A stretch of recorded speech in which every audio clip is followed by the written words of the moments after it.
at opinyon ng susunod na programa ay hindi sumasalamin sa pananaw at opinyon ng DZXL 558 Radyo Trabaho RMN Networks at ng management. Importante diyan kasi sa COMELEC, malinis yung mga nagpapatakbo. Now, wala bang bahid? Pero kung may nakikita tayong bahid, ang bawat mamamayan maninindigan dapat.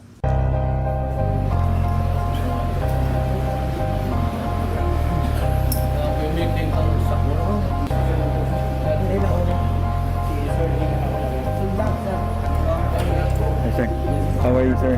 Yes, sir. Sir Louis.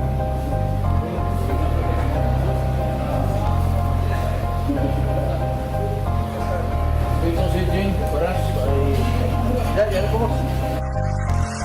May isang tao pagtulong ang tanging hangad. Pagmamahal sa kapwa siya'y bukas palad. Busilak kanyang puso para sa karamihan. Ika'y pagtatanggol at hindi pababayaan. Siya'y mabilis na aksyon para sa'yo. Basta't ikaw ay nasa tama, di ka madedehado. Kalaban ng mali na hindi niya papayagan. Yan si Secretary Jing Paras ang ating kaibigan. Tagapagtanggol na naaapi, abogado natin at kakampi. Siya si Secretary Jing Paras.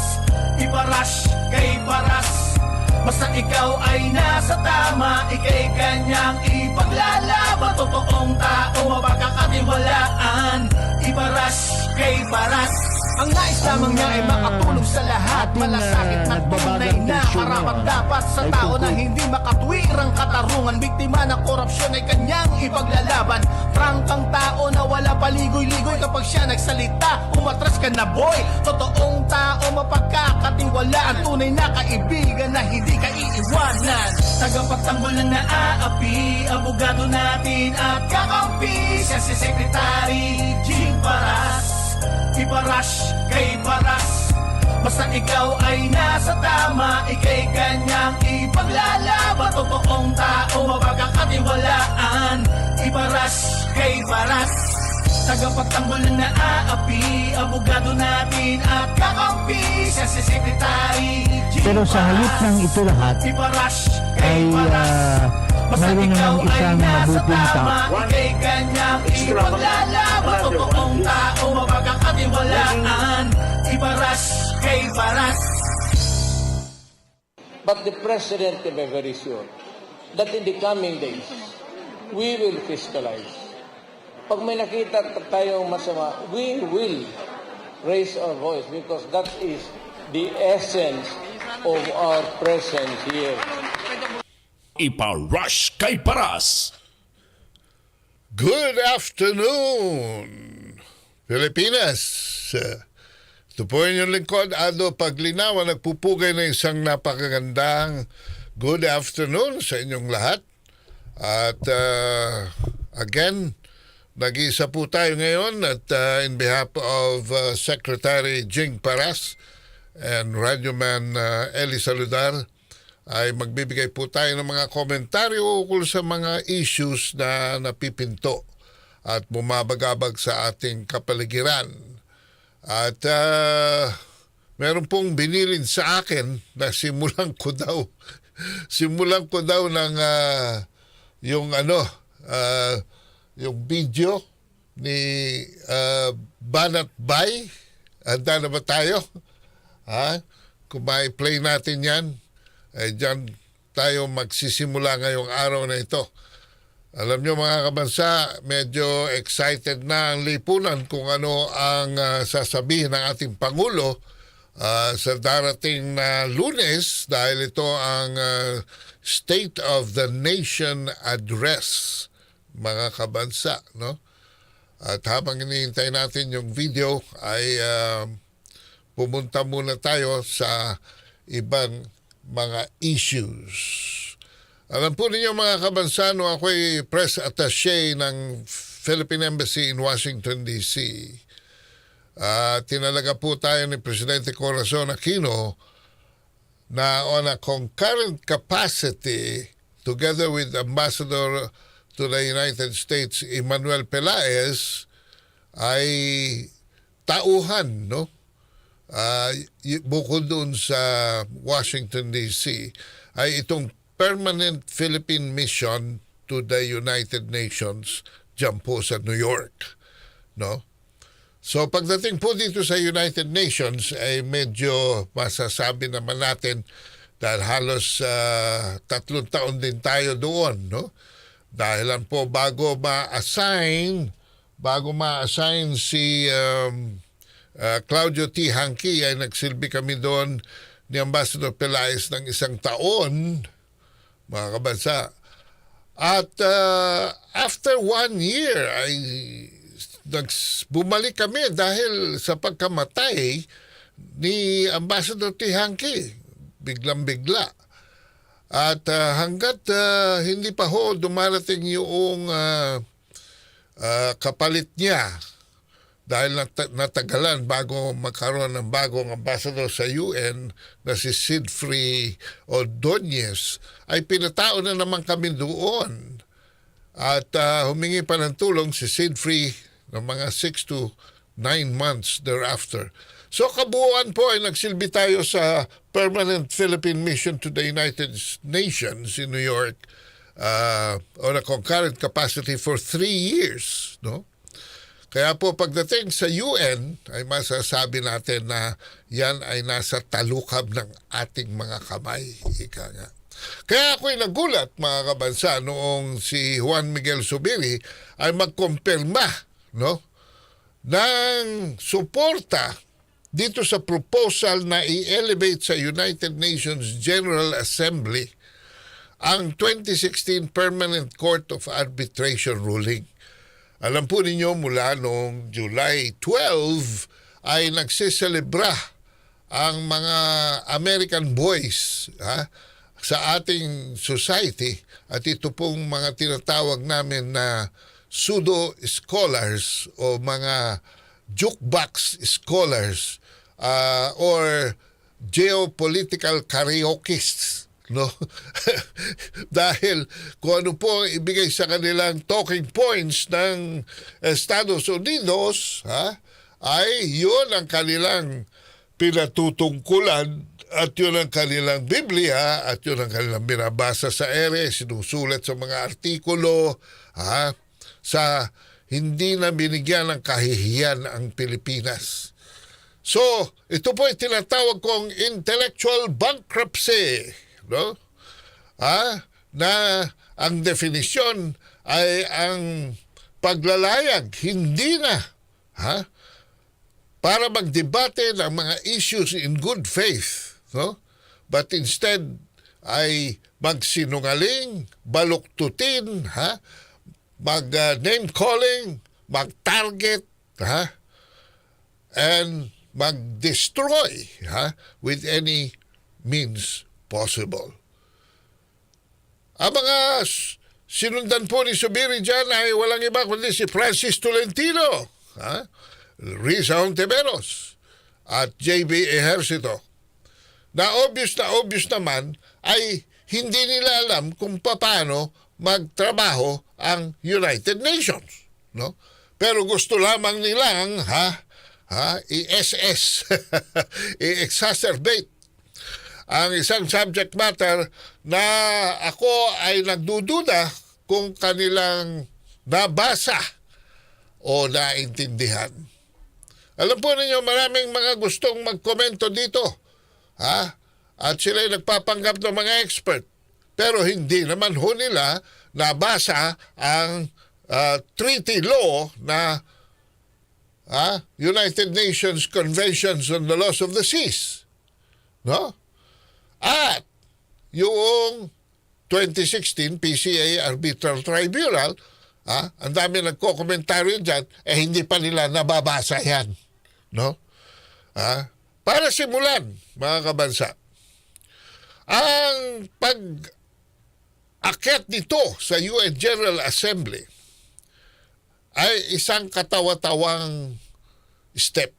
Dahil ang UNGA po ay hindi naman isang parlamento o kongreso lamang.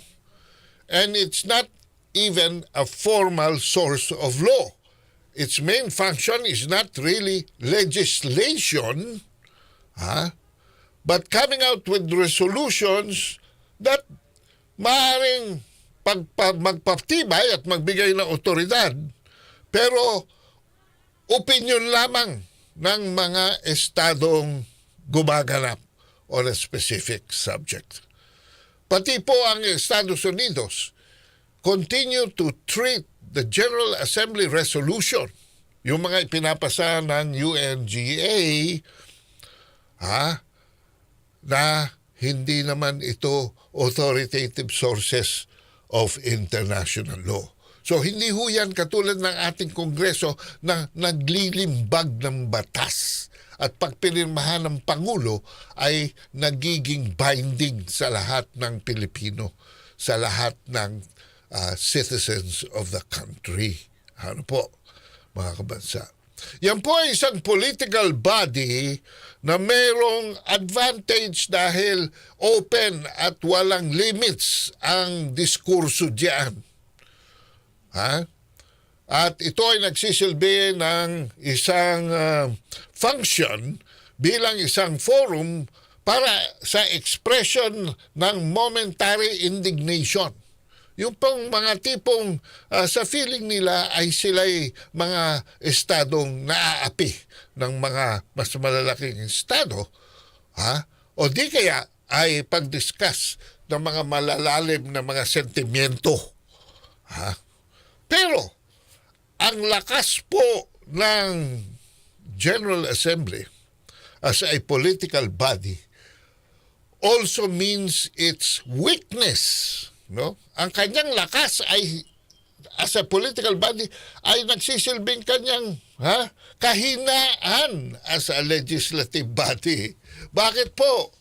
Pag feel po ng mga miyembro na kanilang boto o ang isang dinudulog na resolusyon ay makaka-apekto sa kanila o makapagpapababa sa kanila o makapagbabawas ng kanilang mga gustong gawin bilang independent states, marami pong resolusyon ang hindi mapapasa.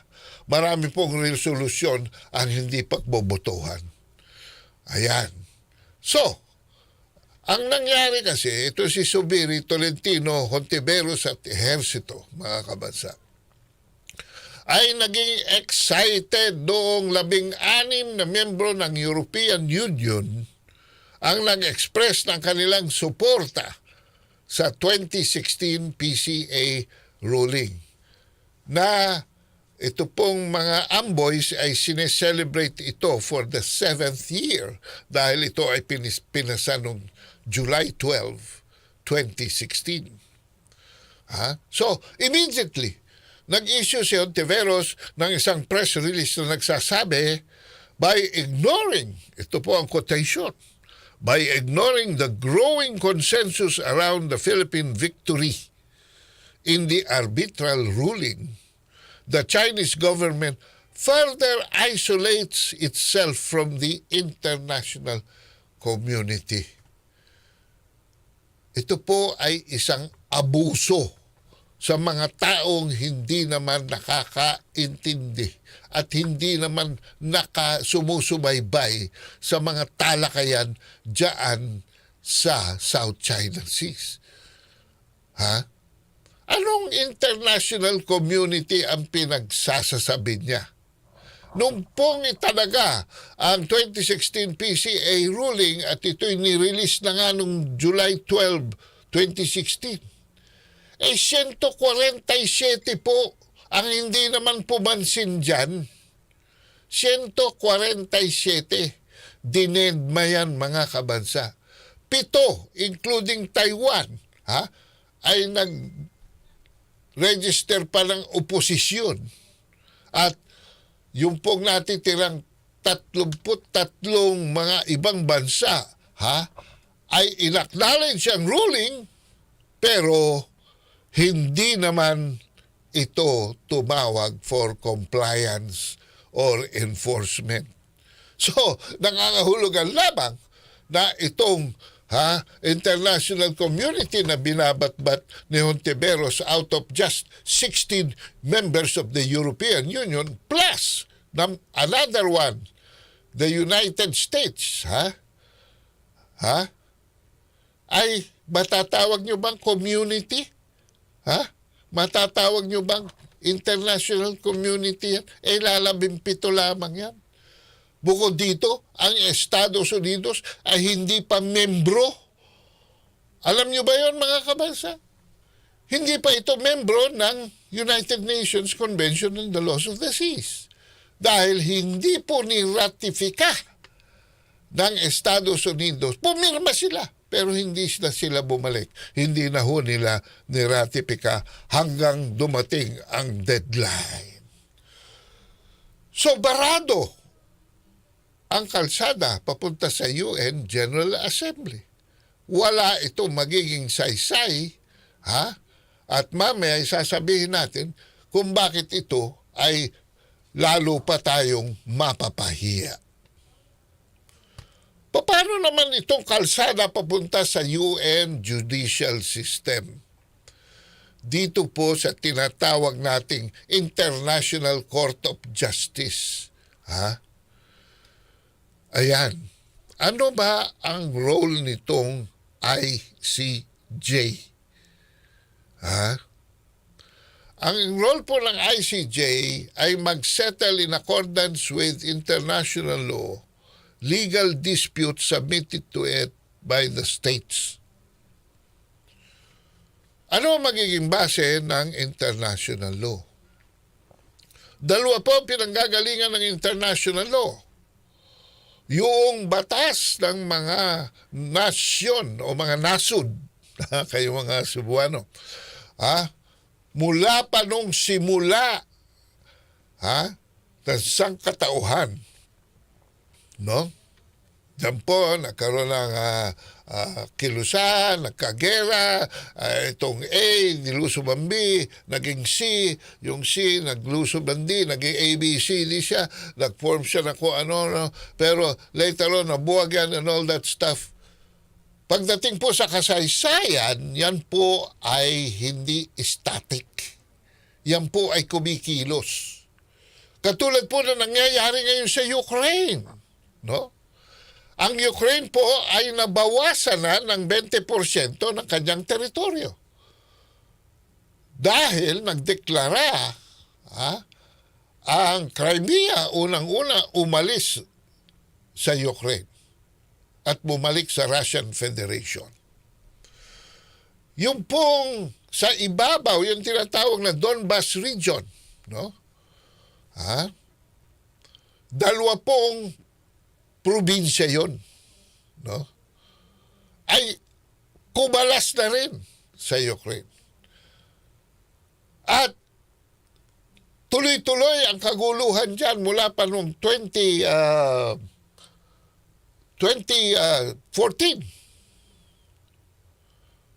Tuloy-tuloy ho. Kaya umaangal ang Russia because all of this na nasa silangan ng Ukraine or Eastern Ukraine kung tawagin, marami po dyan Russophonic. Ano ibig sabihin ng Russophonic? Mga ethnically or by descent, no, ay may mga dugong Ruso. At ang kanilang salita ay Russian. Yung pong nasa silangan. Yung West, ay mga they consider themselves part of Europe, whereas the eastern portion consider themselves ethnically Russian. So nung hindi po tumigil ang panggugulo ng Western Ukraine diyan sa Donbas region, composed of Donetsk province and Luhansk, at 14,000 na ang namamatay dahil hindi po sila tinitigilan ng kabobomba. Hindi ho ba last year, noong 2022, ay pinasok at nakialam na ang Russia? At dahil doon yung 2 plus Crimea, 3, ay nadagdagan na ng pag-ukupa ng Russia ng Zaporizhia o Zaporizhia at saka itong Kherson. So 5 na ngayon ang areas na nawawala sa Ukraine. So yan po ibig ko sabihin. Nagbabago po ang figura ng mundo, depende kung ano nangyayari, ano ang sitwasyon, ano ang facts on the ground, yung katotohanan ng mga nagaganap sa kalupaan ng isang bansa. Medyo mataas po ang antas ng ating dinidiscuss ngayon, pero kung hindi tayo mag-aaral, hindi tayo magiging maalam, at kung hindi tayo magiging maalam, ay kekengkuyin po tayo ng mga malalaking bansa. So ang ating pong karunungan ay dapat gamitin natin para sa kabutihan at sa interes ng mga Pilipino. Yun ang suma total. So balik tayo dito. Yun ang kabuuan ng international law, yung tinatawag na customary international law. At diyan po ay naghahari ang lakas ng isang bansa na pag ang isang bansa ay umukupa at effectively na control, nag-administer ng isang territorial land. At ito hindi na maagaw sa kanya because he can defend it. So, occupation, effective administration and control, and defense if necessary, it becomes part of its territory. Yan po ang isa sa mga aspeto kung paano ang isang bansa ay magiging parte ng isang bansa. Pwede rin namang binili. Katulad ng Alaska ay binili ng Estados Unidos mula sa Ruso. Ang Louisiana ay binili ng mga Amerikano mula sa Pranses. No? Yung New Orleans area na yon, Louisiana area. Ang Pilipinas ay binili ng Amerika mula sa mga Espanyol.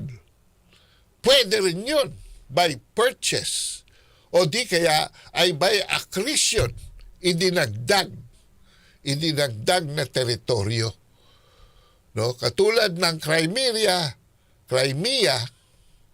umalis siya sa Ukraine at idinagdag niya ang sarili niya by his own move to the Russian Federation.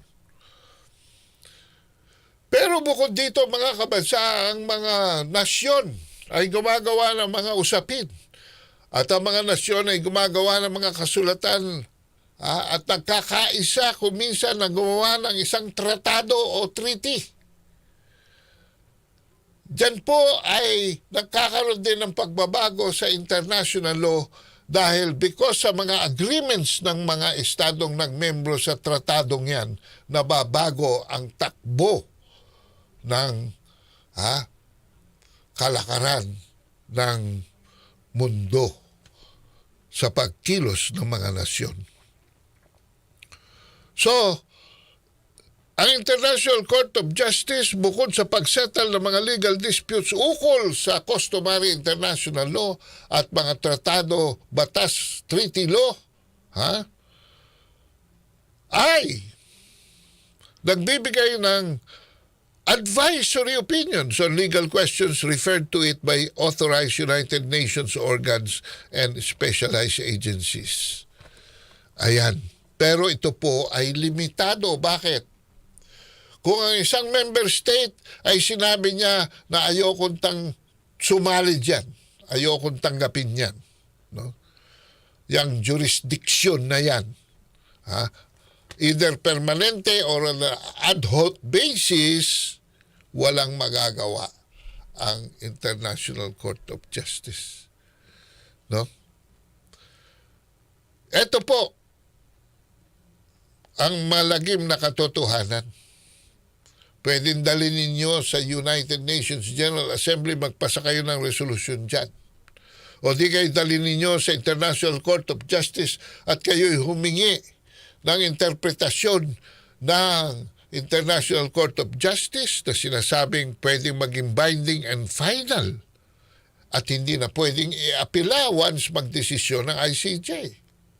Pero sa isang artikulo 94.2 ng UN Charter, mayroon pong probisyon na nagsasabi na the Security Council has the only authority at the request of the injured state to implement special measures to enforce a judgment rendered by the ICJ. So ito po ay pangatlong organ na dinidiscuss natin ngayon. Didiscuss na natin yung General Assembly, International Court of Justice. At ngayon, papunta na tayo sa enforcement. Ito pong UN Security Council ay charged not only with establishing peacekeeping operations, enacting international sanctions, no, or authorizing military action in order to enforce a UNGA resolution or a decision of the International Court of Justice. No? At ito lamang ang maaaring kumatawan sa United Nations ng otoridad to enforce binding resolutions on member states. Pero ano po ang realidad? Ang realidad, the Security Council ay may 15 membro. Ha? Hindi nila pwedeng, they cannot prevent o hindi sila pwedeng tumapos ng isang debate. Kailangan discusin nila yan. Kailangan pasa sila ng resolution dyan. Walang papasok na usapin dyan na walang magiging resulta. Subalit, mga kabansa, 5 dito sa 15 membrong ito are so-called permanent members. They are China, France, Russia, the United Kingdom, and the United States. At ang bawat isa sa kanila ay may power to veto any substantive resolution. Ang ibig sabihin, ay sila'y mayroong lakas na i-block ang adoption ng isang resolution o ipigil ang enforcement nito. So, hindi simple, mga kabansa. Maaaring pumasa na yan sa UNGA at sa ICJ, pero pag yan ay vinito ng isang permanent member ng Security Council, wala pong mangyayari. Wala pong mangyayari. Let us take up itong paborito ni former Associate Justice Antonio Carpio na isa raw president sa kanyang pagbibuild ng kaso against China sa United Nations. Alam niyo itong si Carpio ay galit na galit to sa China. Hindi ko maintindihan kung bakit. Maaari siguro dahil ang kanyang asawa ay isang Vietnamese. Pero noong 1984 po at nahusgahan ito noong 1986, 2 taong pinag-usapan. The Republic of Nicaragua versus the United States of America ay isang kaso na idinulog sa International Court of Justice.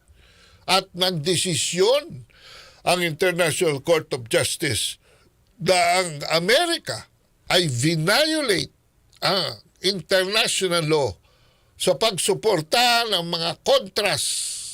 Yun po ang tawag doon sa mga rebelde laban sa gobyernong sandinista ng Nicaragua. At sila ay naglagay pa ng maraming mina sa Nicaraguan Harbor. Nilagyan po nila ng mga mina ang Nicaraguan Harbor. Ito po ay nadesisyonan pabor sa Nicaragua and against the United States kompleto sa ICJ with the awarding ng reparations or damages. At sa United General Assembly, sila ay nanalo rin sa isang resolusyon. Pero ang hindi sinasabi ni Carpio sa atin is that the United States refused to participate sa proceedings. At inargue pa na ang ICJ ay walang jurisdiction sa kaso. Binito rin ng mga Amerikano, mga kabansa, ang enforcement ng judgment of the United Nations Security Council against the U.S., thereby preventing Nicaragua from obtaining any compensation. Ayan. Pagkaya ng pinag-usapan, nasa tama ang Amerika. Pero pag ang pinag-usapan yung Chinese refusal to put itself under a voluntary arbitration with the Philippines dito sa South China Sea, at ayaw mag-comply ang China sa desisyon ng arbitral ruling na sineselebrate nila, na isang victory. Iba, mali. Pag China, mali. Pag Amerika, tama. At dahilan sa kwentong ito na naging background natin, abay, i-educate natin si Subiri, Tolentino, Hontiveros at Ejercito, na China at ang kanyang kakampi na Russia are permanent members of the UN Security Council. Ayan ang problema. Paano ngayon may aakyat nitong 4 na OGAGs na ito? Ang kasong ito sa United Nations. Bukod dito, sa UNCLOS, doon sa UNCLOS, ay nahirang pa ho ang China sa isang seat in the International Tribunal of the Laws of the Seas, the compulsory arbitral mechanism of the treaty law for resolving disputes. Yun po yung pinalalabas nila, no, na naghusga. Pero hindi nila sinasabi na yung arbitration na inorganize ng Pilipinas ay hindi naman dumaan sa ICLOS, sa International Tribunal for the Laws of the Seas, pero sa Permanent Court of Arbitration. Ito po ay isang registry lamang para sa mga voluntary arbitration. Ngayon, paano mo masasabi nagkaroon ng arbitration? Hindi naman compulsory yan, voluntary yan. At hindi nag-participate ang China. So, ang UN po, pag-resolba sa issue na ito, ay isang dead end. Walang silbi, walang victory na nangyari dyan. Walang victory yan na nangyari dyan. Sino lamang ang nakikinabang dyan sa kaguluhan na nangyari dahil dyan sa Permanent Court of Arbitration na yan? What is ours is ours, sabi ni Noynoy Aquino. At sabi naman ni Marcos Jr., we will not lose a single inch of our territory. We will not lose a single inch of our territory. Sabi ni Bongbong Marcos. Wala namang teritoryong pinag-uusapan dyan. Wala namang territorial integrity na involved dyan. Bakit? Dahil wala naman ho sa poder ng UNCLOS ang pagtatalaga ng teritoryong kinuwento ko kanina kung paano magkakaroon ng teritoryo. Under customary international law. Hindi ito'y treaty law. Hindi ho pwedeng magpasa isang treaty law that will apply to a non-treaty member. You get the point? Yung compulsory customary international law applies to all states. All states, lahat. Kaya membro ka ng UN o hindi, it applies to you. Pero pag sinabing treaty law, doon lamang sa mga pumirma sa treaty na yun, mag-a-apply yan. Bukod doon, meron pang probiso, may kabyat, kung papayag siya. At kung magsabi siya na hindi siya papasok beforehand, before the deadline, hindi nyo siya pwedeng obligahin na pumasok dyan. Ha? Katulad nung treaty na International Criminal Court. Ha? Wala akong magagawa ang International Criminal Court. Ha? Ibig nyo sabihin, papasok dito International Criminal Court sa Pilipinas? Ha? At aarestuhin si Bato? Aarestuhin si Duterte? Ababababa. Unang-una, hindi ho pwede mag-invoke ang International Criminal Court ng jurisdiction. Even if you are a signatory to the Rome Statute that set up the International Criminal Court dito sa Pilipinas. Unang-una, ang requirement ay bagsak na ang justice system dapat sa bansang yan. Dahil sa gera, dahil sa drought, dahil sa famine, dahil sa sickness, ha? At wala na, mga tao talagang kung sino-sino lang, binabaril, talagang may state of confusion dyan papasok ang International Criminal Court.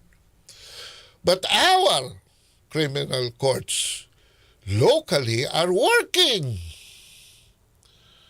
So hindi pwede silang pumasok dito. In fact, yung mga pulis na pumatay kay Ian de los Santos, kay Kian de los Santos, natatandaan ninyo, abay nakakulong na ho.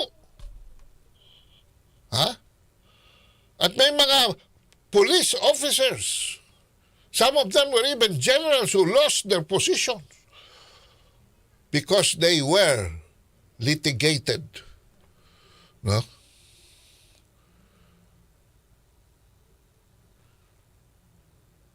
Eh bakit itong mga nitwit na mga senators na ito ay nagpo-propose na pumunta tayo doon sa direksyon na yun?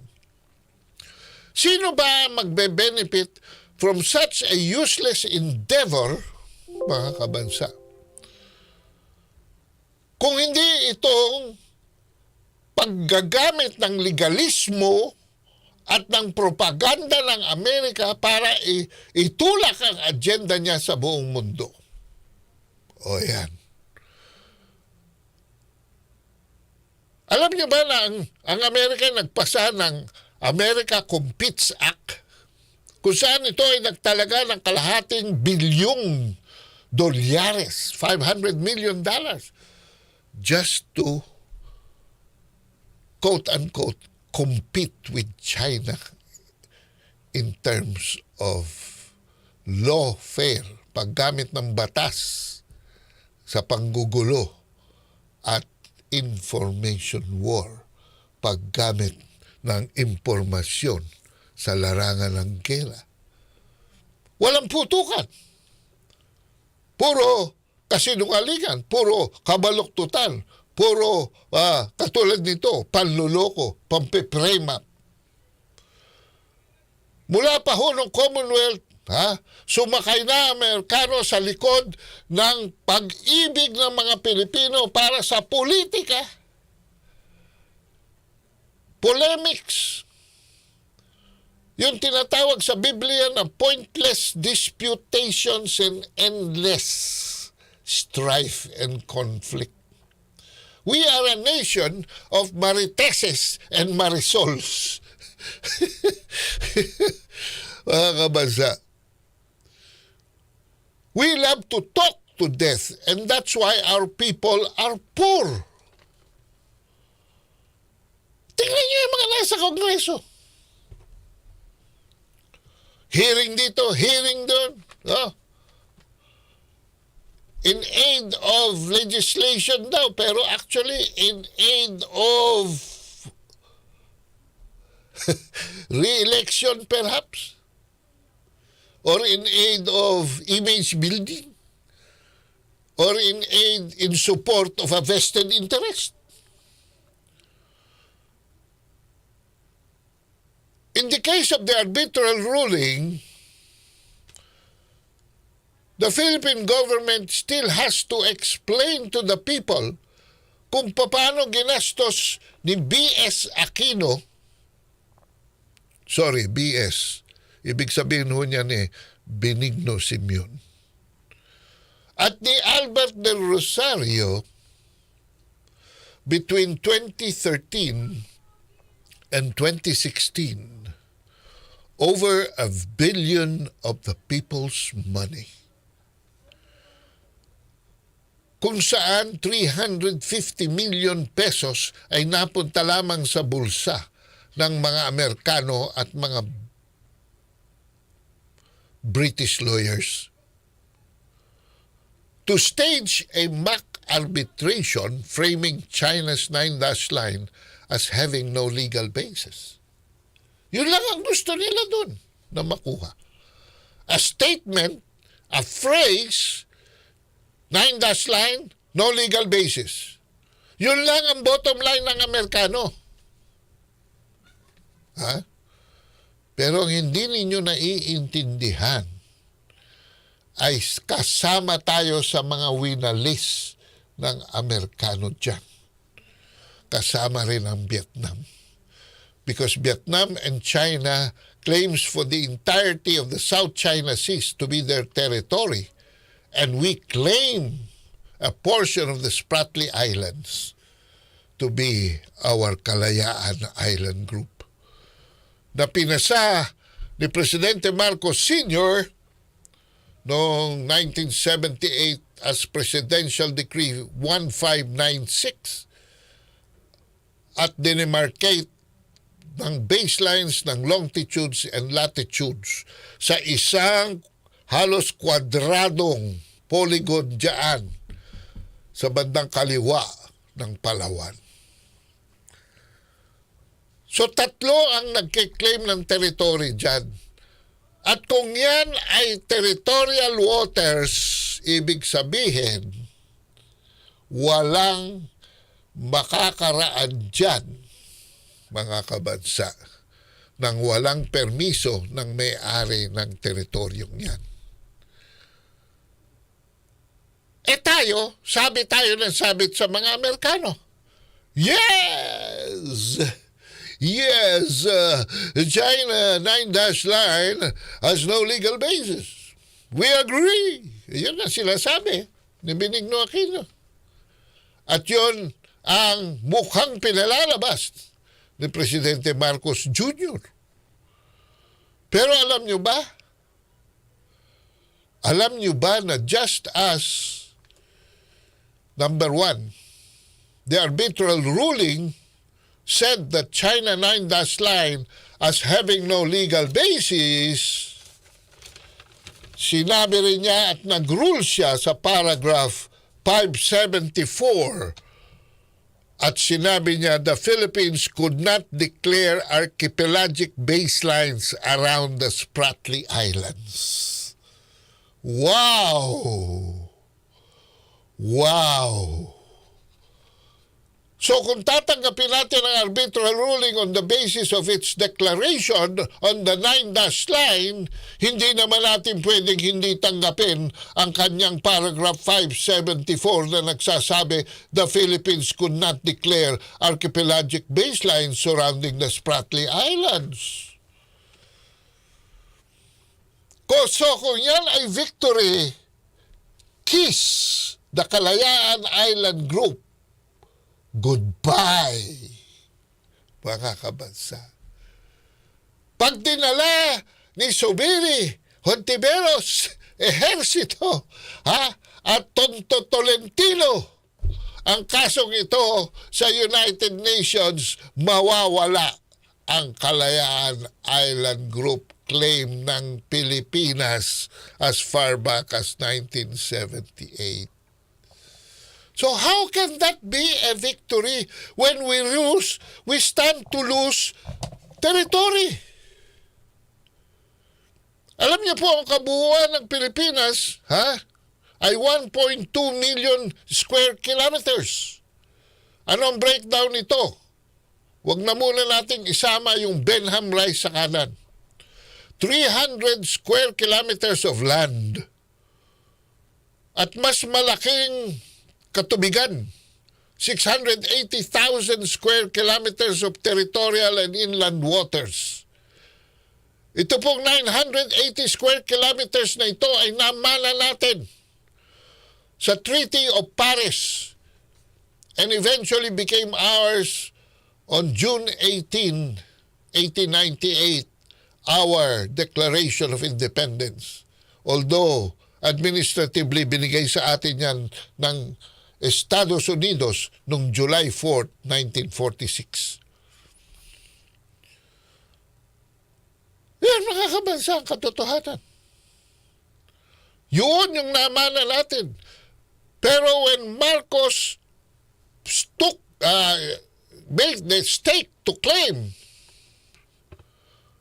for the Kalayaan Island Group, as a unit, as a regime of islands, as an archipelago, dadagdagan tayo ng 230,000 square kilometers.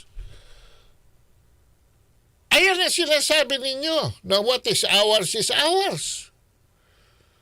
Pero, by recognizing the 2016 arbitral ruling, tinatanggap ba ninyo na ito ay mawawala sa Pilipinas? So ano ang sinasabi mo, President Marcos Jr., that we will not lose an inch of our territory? Aba, ay kung meron ba nakikinig dyan sa Presidential Communication Office, ha? At tinetape nyo itong programang ito, parinig nyo sa Pangulo dahil hindi pa huli, 1 year pa lang siya. He might be the second president after Noynoy Aquino to lose a territory of the Philippines. Ang una ay si Noynoy Aquino. Ha? Hindi ba sinetap nila yung arbitral tribunal na yan, yung voluntary arbitration na yan, para pagtakpan at para mabawi ang Scarborough Shoals? Ano ba ang katotohanan sa Scarborough Shoals, mga kabansa? Hindi ho inagaw ng China ang Scarborough Shoals. Balikan nyo mga dyaryo, balikan ninyo mga video, balikan nyo sa YouTube. Ha? Go back to history. Alam niyo ba nangyari sa Scarborough Shoals? Isang Philippine Navy ship, isang military ship, isang gray ship, accosted 8 Chinese fishing boats and boarded them. Alam niyo ba ibig sabihin when a military ship boards another ship carrying another country's flag, it is a declaration of war in international law.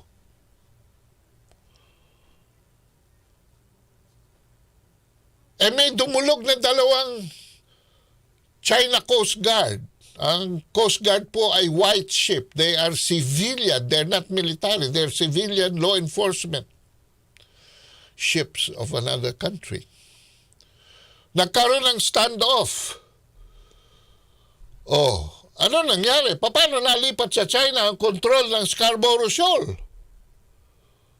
Dahil ito pong tatanga-tangang Secretary of Foreign Affairs natin, inatasan na si Albert de Rosario, inatasan si Joey Quisha na makipag-negotiate sa State Department sa US, sa Washington DC, para i-pressure ang China na alisin ang kanilang mga barko doon. Bumalik daw ang State Department kay Ambassador Quisha, at si Ambassador Quisha sinabi naman kay Albert de Rosario, Sir, okay na daw ang simultaneous withdrawal. So ang ginawa ni Albert de Rosario, walang paalam kay Noynoy Aquino, winidraw ang BRP Gregorio del Pilar mula sa eksena kasama nung isang BIFAR ship. At nagtaka na lang sila hindi umalis ang mga Chino. At tinanong nila, sinita nila yung mga Chino, bakit hindi kayo umalis? Sabi ng mga Chino, wala naman tayong pinag-uusapan. Wala naman palang agreement ang Ministry of Foreign Affairs ng China with the State Department of a simultaneous withdrawal, but because mahilig tayong magmarites at marisolsol, kung saan natin pinadadaan. Pakisabi mo nga kay Cora, nabayaran na yung utang ko. Bakit hindi ka dumiretso kay Cora? At ikaw ang maningil. Pagdating tuloy kay Cora, ang sabi ni Marites, sabi ni Kaado, walang hiya ka raw. Hindi ka raw nagbabayad ng utang. Si Cora ngayon susugod kay Kaado, aawayin pa si Kaado dahil nagpalit-palit na ang kwento. This is what happens when instead of talking to China directly, Mr. President, we hide behind sa puwitan sa ass of our former colonial master. And so, if we insist on acting as an American megaphone para ipahiya ang China,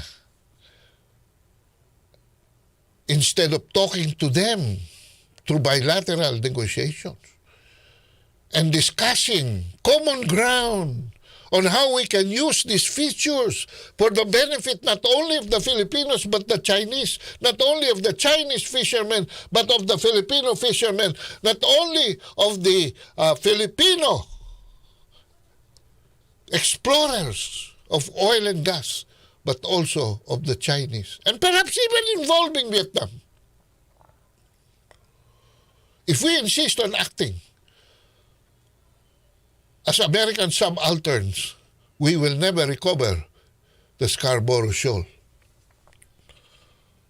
We will never even move an inch except through war.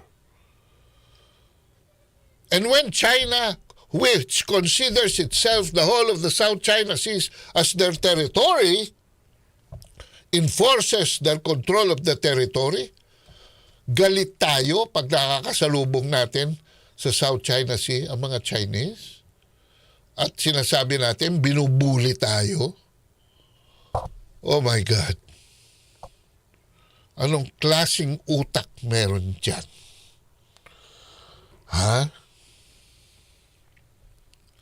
If we lose the Kalayaan Island Group because of our duplicity, because we love the Americans so much, na nagpapagamit tayo, because sabi ng Amerika habang tayo ay hinahagupit, this is good for you, this is good for you, this is good for you. Nagdurugo na ang likod natin. Nagpapatsimoy pa tayo. Kung papayagan natin at nire-recognize natin ang arbitral ruling, we lose 19% of our territory. And just as Noynoy Aquino lost Scarborough Shoal, Marcos Jr. will lose what Marcos Sr. claimed for the benefit of the Filipino people. And it will shame our country in the face of the world for being bobo and for being a pushover. Alam nyo kayong apat na mga senador, wala naman kayong gagawin kundi basahin lang yung UNCLOS. Wala pa 1 linggo tapos yun na yan yung treaty. Wala naman kayong gagawin, 500 pages lang naman yun. Yung arbitral ruling, babasahin nyo. Pag-aralan nyo mabuti.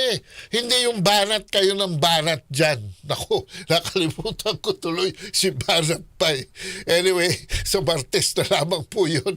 At wala na tayong panahon. Naubos na oras ko.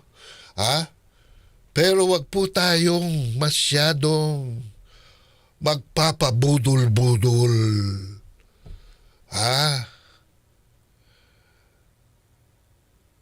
Masyadong atensyon natin nandyan sa South China Seas.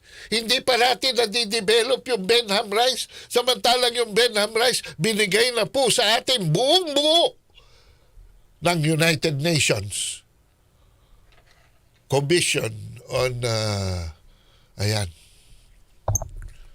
Binigay po yun sa atin, nawad sa atin yun. Yun ang victory. Hindi itong 2016 fake arbitral ruling. Alas 2:30 na po ng nagmamadaling hapon.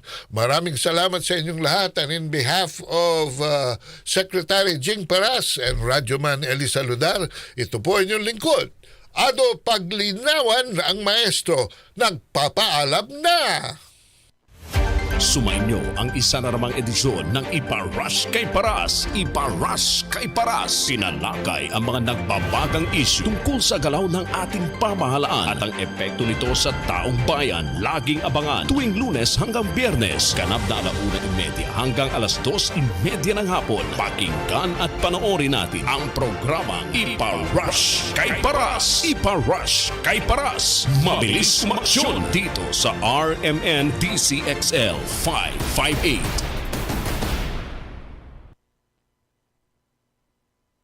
Ang bahagi ito hatid sa inyo ng Santon Plus Herbal Capsule. Ito po ay may taglay na antioxidant at anti-tumor properties na tumutulong maiwasan tubuan ng bukol ang ating katawan. Santon Plus Herbal Capsule, mabibili sa mga butika. At ngayon, ang Santon Plus Herbal Capsule